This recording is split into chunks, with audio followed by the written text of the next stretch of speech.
In a previous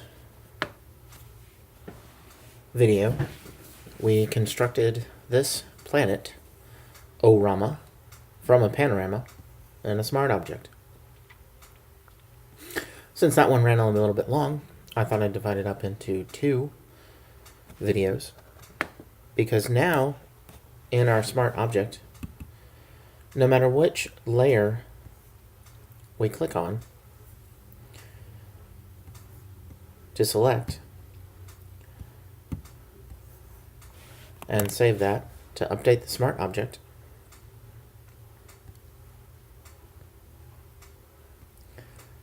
we get, I'm waiting for it to update here. These are fairly large, if you remember, if you've seen the previous video. If you hear a ticking in the background, I have a pendulum clock in this room.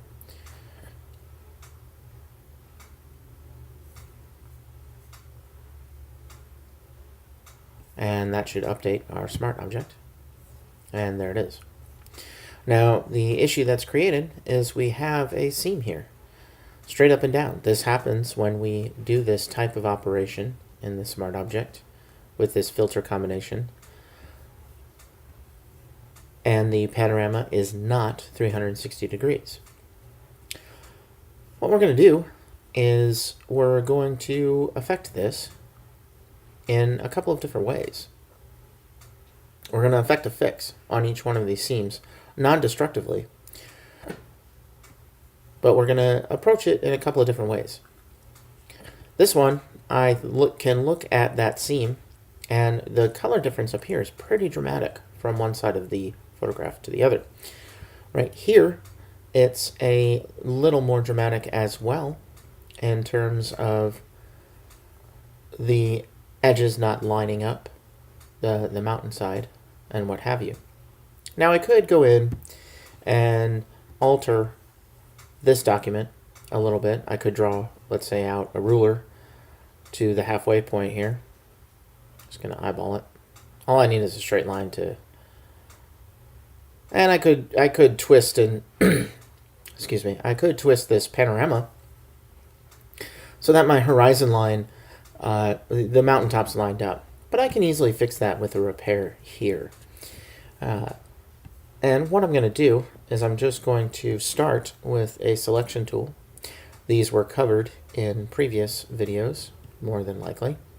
I've yet to make those videos, but I am definitely planning on it because this is turning out to be a lot of fun. So what I'm going to do is I'm going to judiciously select out a section of this, and in fact I'm going to start that over and hit Command period to cancel that selection. And what I'm actually going to do, I think, is I'm going to start down here and I'm going to grab this reflection. And this does not necessarily have to be very precise. I don't want to use the select and mask tool because that will cut out this selection. And I can easily duplicate the whole layer, but I'm just interested in fixing this seam. And I'm just going to grab about that much. I'm going to let the magic wand tool here, or sorry, not the magic wand tool, the magnetic lasso tool here, kind of grab a little bit extra on the other side of that seam. Then what I'm going to do is I'm going to hit Command C, Command V, and it's going to paste that in its own layer right there. Now what I'm going to do is I'm going to take that layer, and I'm just going to go Edit, Transform, Flip Horizontal. I'm going to switch to the Move tool. I'm going to hold down the Shift key, and as I click and drag the Move tool with the Move tool, that Shift key is going to keep my edge parallel. And now what I'm going to do, because I grabbed a little bit more than was necessary, I'm going to zoom in. And since that is such a hard edge, I'm going to use the rectangular marquee tool. I'm going to come in and I'm going to get as close as I can by eyeballing it. I'm going to get in real close and personal. Maybe get that pixel grid to pop up.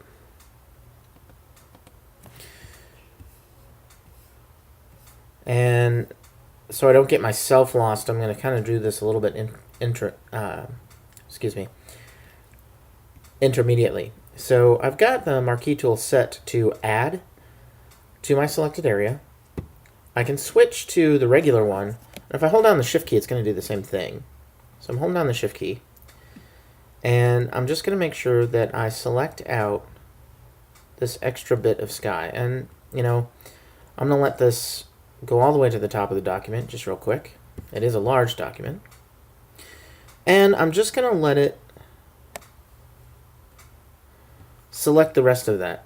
Now I've got more over here that's selected that I don't need. But actually all I'm going to do here is I'm just going to delete that. And hopefully what I've done is deleted enough of the information right against that seam. And then I'll hold down the shift key on the move tool, and I'll just use the arrow keys to bump that back and forth. And I'll zoom in here a little bit. Pinch to zoom. Love a trackpad. And I'll just nudge that up one more increment, and I'll zoom out. And yeah, it looks like I was a little bit off there, so I'm going to push that back over. Yeah, it looks like I do I do have an extra little bit of a pixel or so there. Unless that's the actual transform box. It is, so never mind. I do know what I'm doing. And you can see the larger formation there that I've done. And there is still a little bit of a visible line. So from back this far, I'm going to nudge it with the arrow key. And that's going to form, that's going to be pretty seamless. Now, definitely based on the visual that this image creates, we can definitely see a symmetry here. This part is literally reflected, and that bears itself out where that seam is. But I don't have a hard line like I used to before. Now, my fixes can happen way out over here. This is kind of like a visual magic trick in which, you know, we're fixing this seam here, but we're doing so way out here, so we have like a gradual shift. And one of the easier things to do with this, one of the very basic things to do, is to go in with my eraser tool.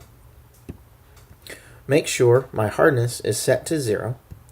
And I'm going to turn down the opacity of the eraser tool pretty low. I'm going to go, let's do 21%, just for giggles. And then what I'm going to do is I'm just going to come in here, and with a number of clicks, I'm going to let that build up. I shouldn't say build up. What it's doing is it's knocking it out incrementally. And actually, to get rid of that hard edge, I might go a little bit more opaque just so I can knock it out a little bit faster in this area. Let's get rid of that hard edge. I could have managed this with the selection in the first place. But doing it this way, I find it's kind of cool to just be able to eyeball it to see where the sky kind of use your visual judgment to see where the sky starts and finishes. Now, something that I'm noticing is a quaint little thing here is I can get this little bit of my copy and pasted side overlapping the existing mountain here. That's giving me a sense of some atmospheric perspective right there, and I kind of like that. So I think I'm going to leave that alone, and I'll just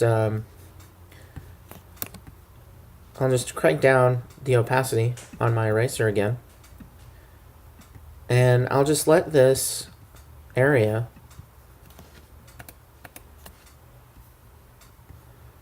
I'm going to crank this down even more. And with a super big brush, I'm going to let the soft edge of this eraser, and you might be hearing some dull tapping. I have the just the tap set up on my trackpad, so that dull tapping is actually the mouse click. I'm just being fairly judicious about this. I'm going to come way up here, actually. And I could even make this brush even bigger and zoom out. And just, you know, it's a lot of eraser clicks, and this could be managed with some brush dynamics.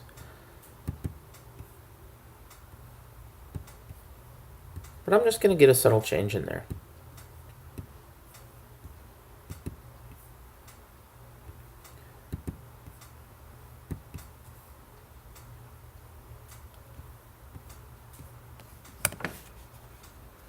going to switch to the move tool real quick and see how far over.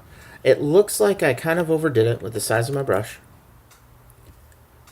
And now I'm getting a seam back again. Not a big deal. I could undo it. But also, I'm just going to do the same old trick. I'm going to come down where I can kind of see where that line appears and disappears. Zooming in is always useful. And I've been able to nudge that nicely.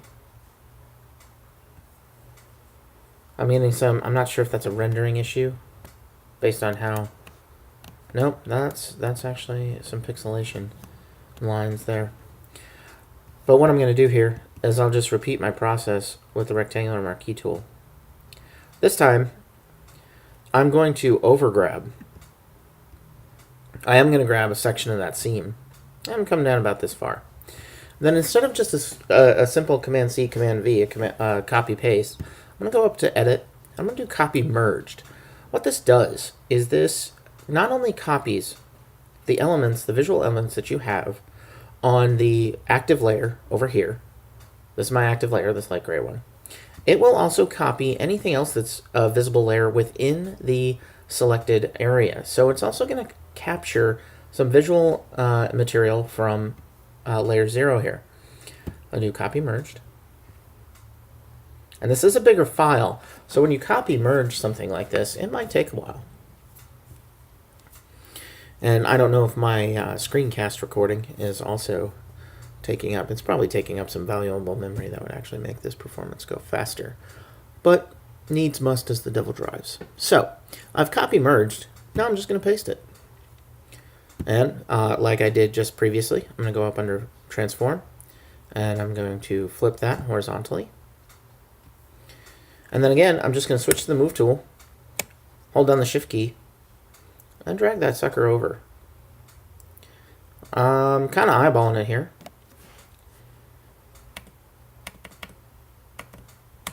But that's probably going to be good enough. Now I'll switch back to my eraser.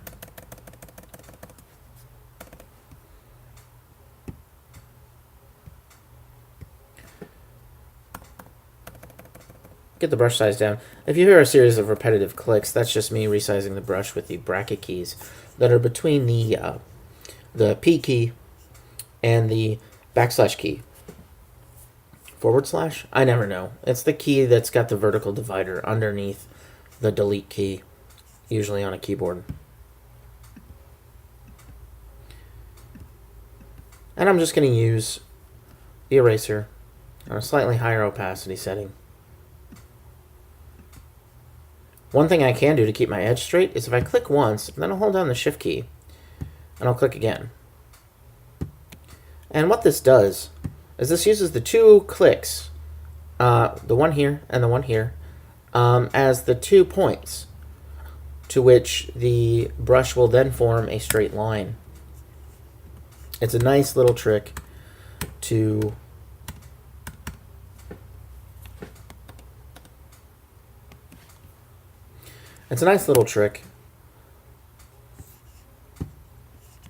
so you can keep your edge straight. Again, I'll hold down the Shift key. I won't hold down the Shift key. I'll click once. I'll come over here. I'll hold down the Shift key and I'll click again. And I'll just keep sort of shortening that line.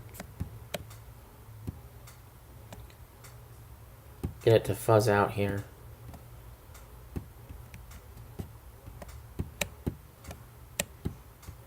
Each time I'm doing this back and forth, I'm clicking once, holding down the Shift key, and clicking again. This could go much faster, but, you know, I'm taking my time. You know, I'm not on a broadcast schedule here. I am, to make this go a little bit faster here for the vertical, I'm going to crank that up to about 42%, because it's the answer to life, the universe, and everything. And again, I'm just going to repeat that process. I'll make my brush bigger each time.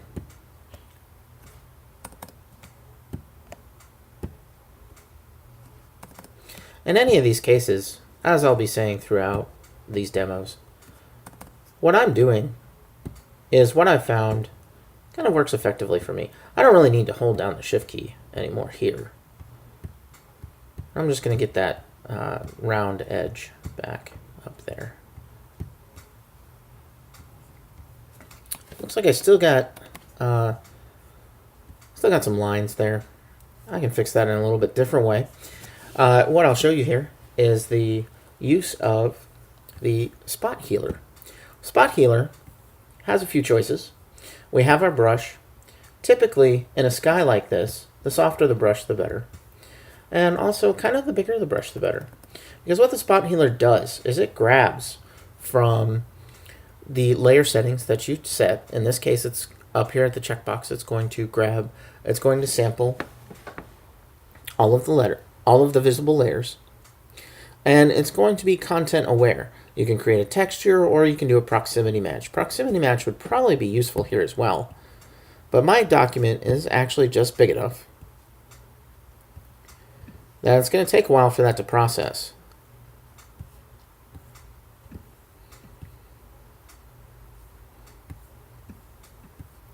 And, you know, I am zoomed in pretty close here, and I'm not seeing too many image artifacts.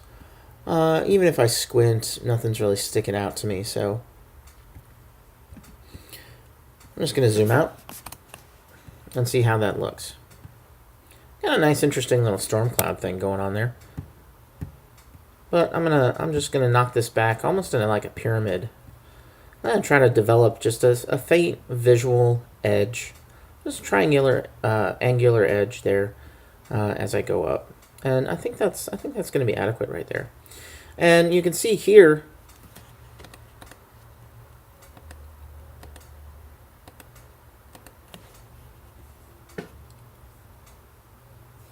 You can see here that you know, this kind of makes sense. I mean, we've got a cloud that's sort of fading out, and some other things here.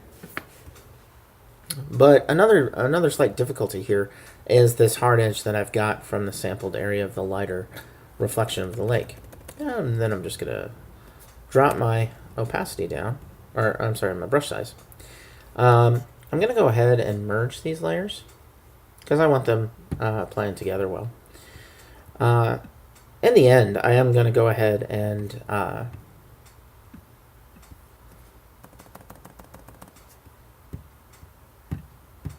you can see what I'm doing. In the end, I will label that layer for this fix. But even if I crank my opacity all the way up to 100, if I click somewhere out here, you can see how that feathering, my soft edge of my brush, is actually affecting this out here. That's fine. Because what I can do is get an ever so subtle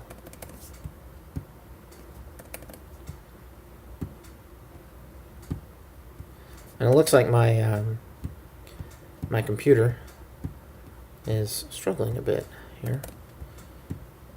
The idea is just to kind of get this lighter color, that harder edge, kind of dissipate. And we can just kind of make up how the reflection goes.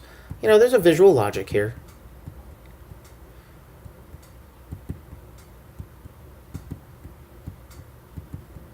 And we just go around. Again, there's the tick-tock of a clock in the background. There's the dull thud here of my finger constantly tapping this. And I'm going to get a nice big brush here. And I'll just kind of do one clean line. And then I'm going to zoom out and see how that looks. That's a pretty good thing. It kind of looks like he's got a balding spot, you know, his receding hairline on the top of this image. I should say that I didn't mention this in the previous video where we developed this image, that if you tried to rotate this in some way, I think I'm going to leave that as it is. There's a little bit of, it looks like a terrible crossover here, but if we zoom in on that, that's that atmospheric perspective.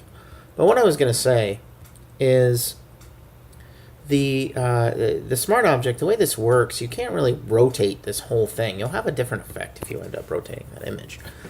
So in the end, if you want to send this out into the world and print it as a poster or something like that, typically it's required for print shops and things to for you to flatten your file anyway. So when you flatten it, you would then have the chance to rotate it. And again, what I'm going to do here is I'm going to come down about to the center of my document. And I'm going to grab a nice healthy chunk here. But I'm going to try to avoid this reflective stuff. I don't want to have to redo that work. So I'm going to go back into the subtract from my selection on the marquee tool. And yeah, I'm being a bit sloppy about this selection. But again, I don't need to kind of judiciously eliminating information there. And I can see this, this cloud thing, this little extra bit here. So that's a fairly good patch. I think I can make that work. So I'll just Command C, Command V. I don't want to copy merge that because there's nothing else on top of there. Oops, and I didn't have the right layer selected. I had to have my smart object layer selected to Command C, Command V, that whole chunk. And then I'm just going to go, again, transform, flip horizontal. Hold down the shift, switch to the move tool, hold down the shift key. And then when that purple line shows up, that's your smart guide. And so now I just go back and I repeat the process with this. This way, I'm just going to quickly, I didn't realize that 20 minutes had already passed on this. So I'm going to quickly knock out my harder edge with a 100% opaque eraser. As I get closer to this reflection, I'm going to go ahead and shrink the brush size. Now with that more sort of organic thing, I'm going to really grow my brush size. And then I'm going to turn down the opacity again pretty low. Let's do 42. But I'm going to do it back here. And again, I'm just kind of tapping my trackpad because I have the tap turned on, the tap to click turned on. And I'm just gonna let that edge be slowly knocked back. And you can see I don't have my brush small enough. My seam's coming back. So I'm going to hit Command Z to undo it once. I'm going to hold down Command Option Z. And I'm going to get some more of that back. And then I'll just go back in with a much smaller brush. I'll probably zoom in here. Probably, as I actually do it. Yeah, see, I got a little bit too anxious there. But right on this edge here, I'll just sort of knock that back. There's other noises going on in the background. I'm actually doing a load of laundry as I do this because, hey, why not? So what I can do now is there's other visual elements I can use. I'll go back to this guy. And I'm just going to use the magnetic lasso tool. Because, again, this section doesn't matter. And yeah, truth be told, I am probably doing a little bit more work. But, this is the digital environment. I can sort of rebuild and reconstitute this. I'm not on any kind of particular deadline. I'm concerned here with creating a dynamic visual. And I'm letting the layers kind of talk to each other fairly adequately. If you hear a meow, that's my cat coming to visit me. She's probably worried about the washing machine making all sorts of thunderous noises. We'll see if she makes it up on the desk here. But you won't be able to see her because I'm screencasting. So I'll go back to the eraser tool. And I'll just slowly knock this back again. Again, is it extra work? Probably. But it's the purview of the artist. I want to kind of control this every step of the way. And my concentration is on getting that seam to disappear. And I did not do a very good job right here. So what I'm going to do now is I will switch to, I always forget where it is, I'm going to switch to the smudge tool. Smudge tool kind of works like a healing brush tool or anything like that. It can sample from the existing layers if you check this box. I'm going to keep the strength at 50%. And smudge tool can take a while on a document like this because of the amount of memory. But I'm just going to start here, click once, and drag it over. And you can see there's a part of there that wasn't affected, which is fine. But I'm going to click again and pull that even further over. And you can kind of see that coming through a little bit there. I don't want to click down like that because that's going to pull my reflective edge. I'm going to actually switch to the eraser here. And I'll see about, that's not the right layer. I'm going to get rid of this part right here, which is, that's not right either. I wonder which one that's on. It's not that one. Is that part of the original image? Okay. A simple copy and paste with a little marquee tool will be fine. So I'm going to go to here. Command C, Command V.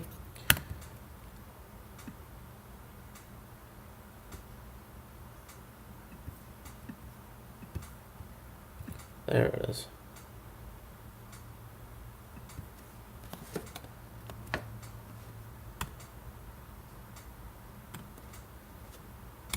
I'm actually going to use a transform on this. And I am doing this kind of quick for demo purposes. And then here, I'm just going to switch back to the spot healer. See what happens when I fix that edge.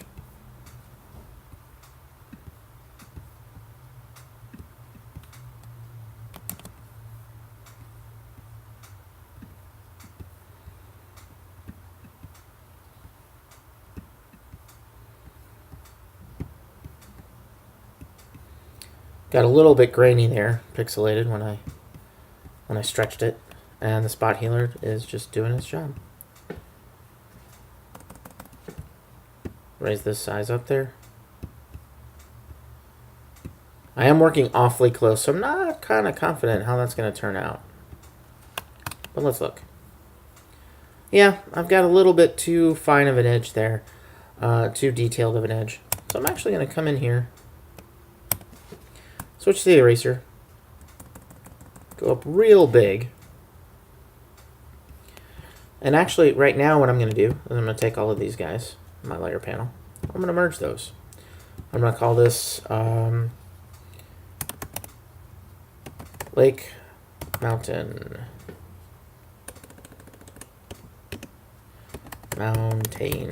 Fix.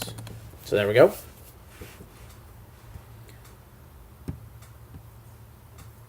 And on this guy, now these layers are all joined together.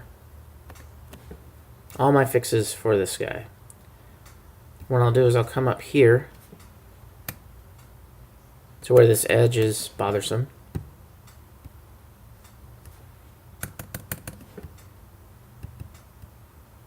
I'll just kind of clean that up a little bit. I'm going to turn down the opacity pretty far. I just use a series of taps.